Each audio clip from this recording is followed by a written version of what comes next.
This channel does not promote any violent, harmful, or illegal activities. All content provided by this channel is meant for an educational purpose only. চলুন এরপর আপনাদের জানাই আরও একটা খুব গুরুত্বপূর্ণ খবর। আমরা সবাই জানতে চাইছি যে ইলেকশন কবে আগামীকাল দুপুর ৩টের সময় সেই ঘোষণা হতে চলেছে। একটু আগে ইলেকশন কমিশন এক্সপোস্ট করে জানিয়ে দিয়েছে, কিন্তু ঠিক ক দফায় ভোটটা হতে চলেছে, বাংলায় ক দফায় হবে?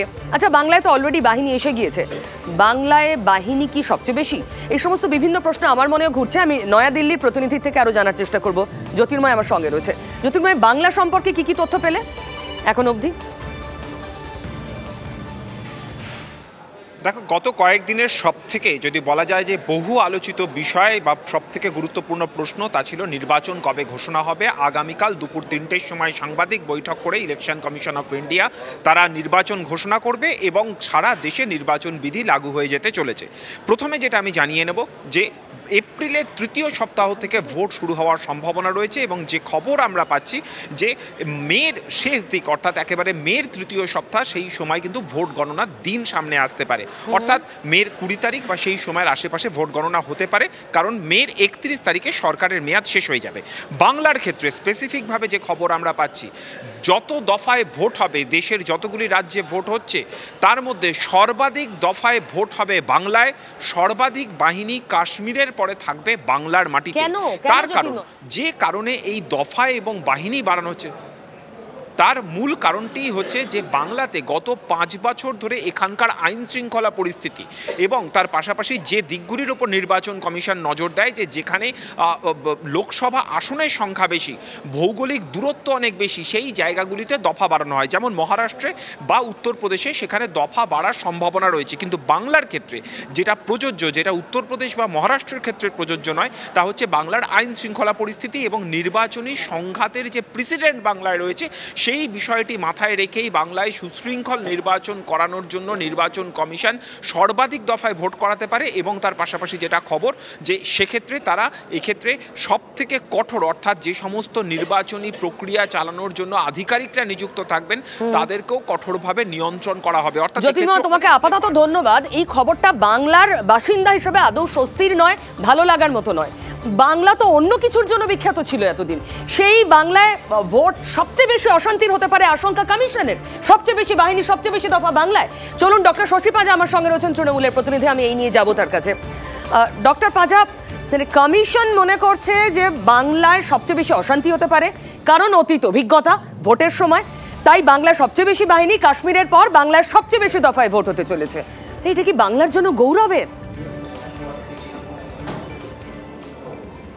না, প্রথমে তো বলি যে আগামীকাল নির্বাচন ঘোষণা হবে এবং ইলেকশন কমিশন তার পুরো বেঞ্চ বসে নিশ্চয়ই ঘোষণাটা যখন হয়, কত দফায় হবে বিভিন্ন রাজ্যে তারা বলবেন এবং তারাই ব্যাখ্যা দিক কেন, যেটা এই যে অনুমান করছেন, এই যে আনুমানিক কথা, এই পরিস্থিতি ইত্যাদি, এই কথাগুলো আমার মনে হয় না, আমি সূত্রতে তো জবাব দেওয়া যায় না, সত্যি এটা অন্যায় হবে এবং বাংলার প্রতি অন্যায়। আমরা যেটা বলেছি, যেটা প্রতিষ্ঠিত, সেটা হচ্ছে যে আমাদের রাজনৈতিক দলের প্রতিনিধিরা বলেছেন এক দফা নির্বাচন হোক, ওয়ান ফেজে ইলেকশনটা হোক ৪২টা লোকসভা সিটের জন্যে।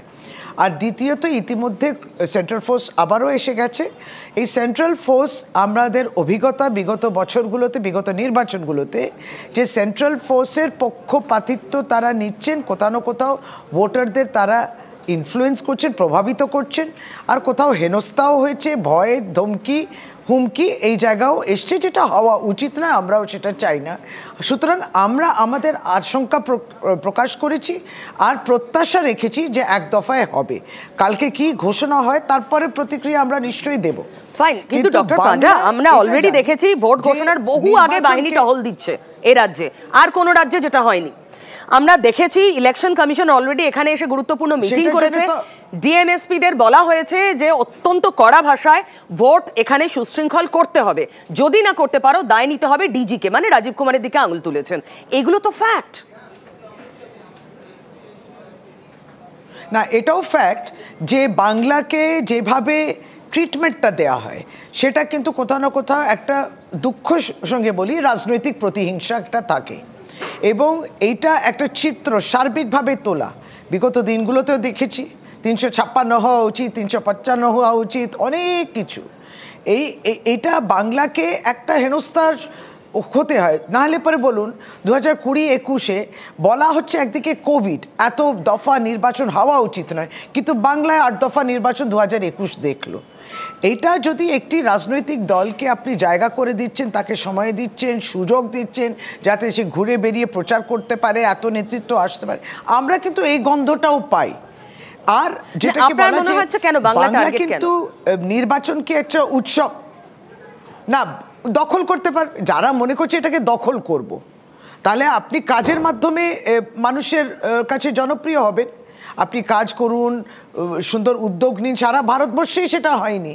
তো বাংলার কাছে তারা এত চেষ্টা করা সত্ত্বেও হচ্ছে না। বাংলারকে হেনস্থা তো কম শেষ নেই, নেতৃত্বকে হেনস্থা করা বিভিন্ন রাজনৈতিক দল সারা ভারতবর্ষেও দেখছি, এখানেও দেখছি। এখানে কিনবো, তাকে বেচবো ইত্যাদি, এগুলো তৃণমূল কংগ্রেসের খাতে হয়নি, কিন্তু হেনস্থা অবশ্যই হয়েছে।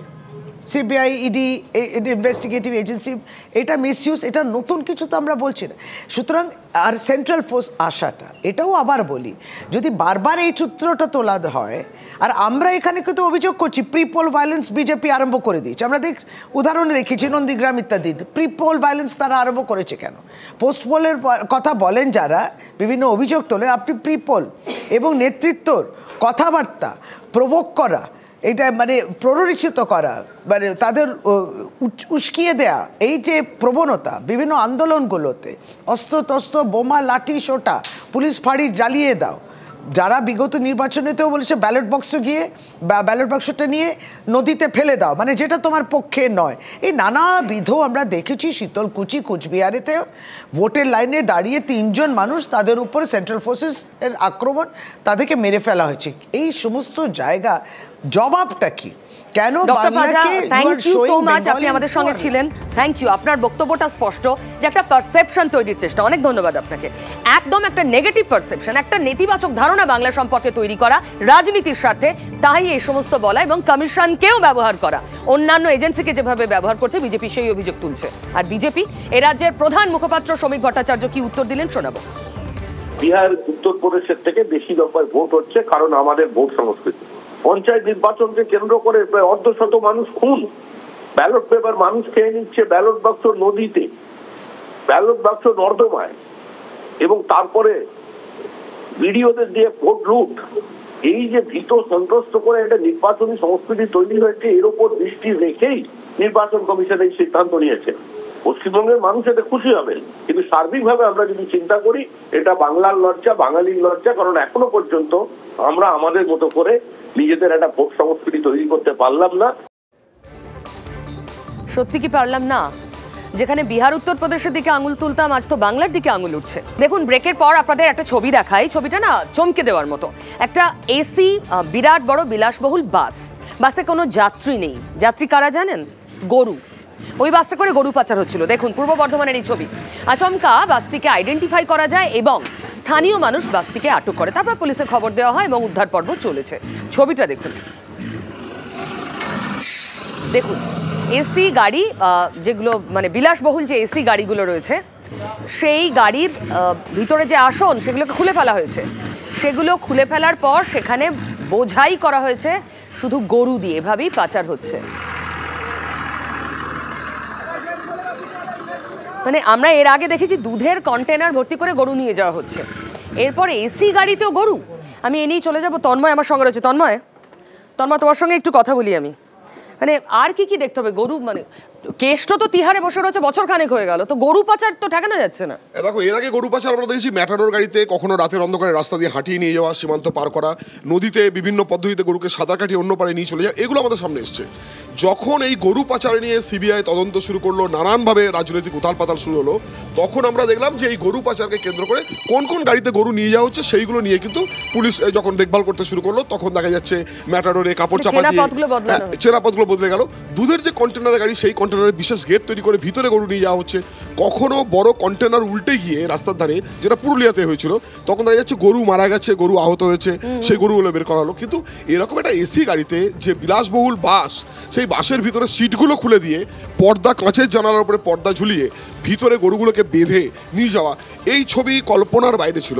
আজকে সেটা আমরা দেখলাম। এরপর হয়তো দেখা যাবে, মানে আমরা হয়তো বলতে পারি যে এমন অনেক কিছু বাকি রয়েছে। এরপর গরু হয়তো ফ্লাইটে উড়ে যেতে পারে, গরু হয়তো ট্রেনের এসি কম্পার্টমেন্টে যেতে পারে, মানে সব কথাই, মানে সবটাই বোধহয় সম্ভব হয়ে পড়তে পারে। মানে পাচারকারীদের কাছে কোনো কিছুই কিন্তু আমি তাজ্জব হয়ে যাচ্ছি যে এটা নাকি তদন্ত চলছে, এত ধরপাকড়, তারপরেও তো দিব্যি চলছে গরু পাচার। তাহলে হচ্ছেটা কি? কাজের কাজ কি হচ্ছে? এই প্রশ্নের সঙ্গে শেষও করতে হচ্ছে, কারণ সময় নেই হাতে। সঙ্গে থাকুন TV9 বাংলা।